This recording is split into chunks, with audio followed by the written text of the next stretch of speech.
طویل عرصے سے تاخیر کا شکار اسلام آباد انٹرنیشنل ایئرپورٹ 2010 میں مکمل ہونا تھا، تاہم ناقص منصوبہ بندی اور مناسب نگرانی نہ ہونے کی وجہ سے یہ منصوبہ مقررہ وقت پر مکمل نہ ہو سکا۔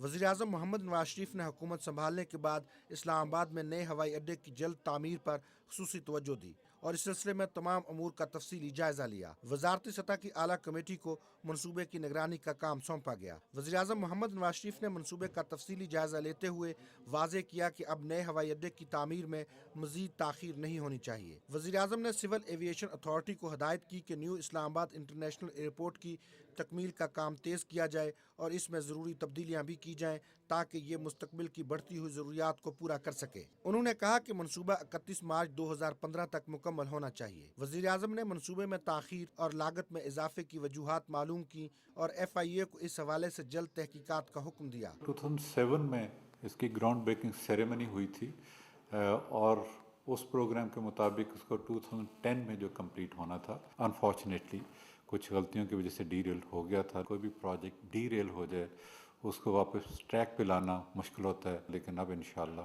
It is on the right track. Singapore کے چانگی ایئرپورٹ کی طرز پر تعمیر ہونے والے نیو اسلام آباد انٹرنیشنل ایئرپورٹ کا شمار جنوبی ایشیا کے جدید ترین ہوائی اڈوں میں ہوگا۔ یہ ملک کا پہلا ہوائی اڈا ہوگا جہاں A380 بڑے جہازوں کے اترنے کی سہولت بھی میسر ہوگی۔ وزیر اعظم محمد نواز شریف نے کہا کہ نئے ہوائی اڈے پر قطر، دبئی اور ابوظہبی جیسے بڑے ہوائی اڈوں کی طرز پر سہولتیں میسر ہونی چاہیے۔ 21 سینچری کا یہ ہمارا پہلا ایئرپورٹ ہے جو ہم بنا رہے ہیں۔ ہماری فیوچر ریکوائرمنٹس جتنی بھی ہیں ان کو بھی کیٹر کرے گا، لیٹسٹ فیسلٹیز بھی اویلیبل ہوں گی۔ سول ایویشن حکام نے وزیر اعظم کو منصوبے پر بریفنگ دیتے ہوئے بتایا کہ نیو اسلام آباد ایئرپورٹ پر 98% تعمیراتی کام مکمل ہو چکا ہے۔ جہازوں میں ایندھن بھرنے کے نظام پر بھی 98% کام مکمل کر لیا گیا ہے، جبکہ ایئر ٹریفک کنٹرول کمپلیکس پر 55% کام مکمل ہو گیا ہے۔ وزیر اعظم کو بتایا گیا کہ ایئرپورٹ پر براہ راست بورڈنگ کے لیے 15 راستے بنائے جا رہے ہیں، جہاں سے سالانہ 1.5 کروڑ مسافر آمد و رفت کر سکیں گے۔ پہلے مرحلے میں ایئرپورٹ پر 2 رن وے تعمیر کیے جا رہے ہیں، جبکہ توسیعی مرحلے میں ایک مزید رن وے تعمیر کیا جائے گا، جس کے بعد ایئرپورٹ پر مسافروں کی سالانہ آمد و رفت کو 2.5 کروڑ تک بڑھایا جا سکے گا۔ ہوائی اڈے پر 4 لاکھ میٹرک ٹن سامان کے بندوبست کی سہولت بھی میسر ہوگی۔ وزیر اعظم کو بتایا گیا کہ ایئرپورٹ پر مسافروں کے لیے 90 چیک ان کاؤنٹر قائم کیے جا رہے ہیں۔ انہوں نے ہدایت کی کہ نئے ہوائی اڈے پر ساز و سامان کے حوالے سے جدید ترین نظام نصب کیا جائے۔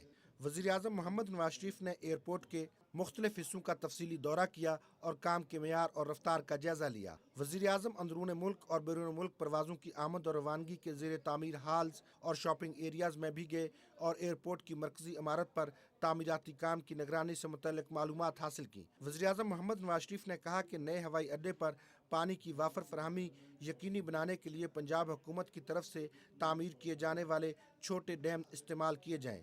انہوں نے ہدایت کی کہ نئے ہوائی اڈے کو بجلی کی بلا تعطل فراہمی کے لیے الگ سے بجلی گھر تعمیر کیا جائے۔ نیو اسلام آباد انٹرنیشنل ایئرپورٹ کی تعمیر 3 مراحل میں مکمل ہوگی۔ پہلے مرحلے میں مکمل ہونے والا کام 2030 تک کی ضروریات کو پورا کرے گا، تاہم اس میں مزید توسیع کی گنجائش بھی موجود ہے۔ ہارون الہی طور، پاکستان ٹیلی ویژن نیوز، اسلام آباد ایئرپورٹ۔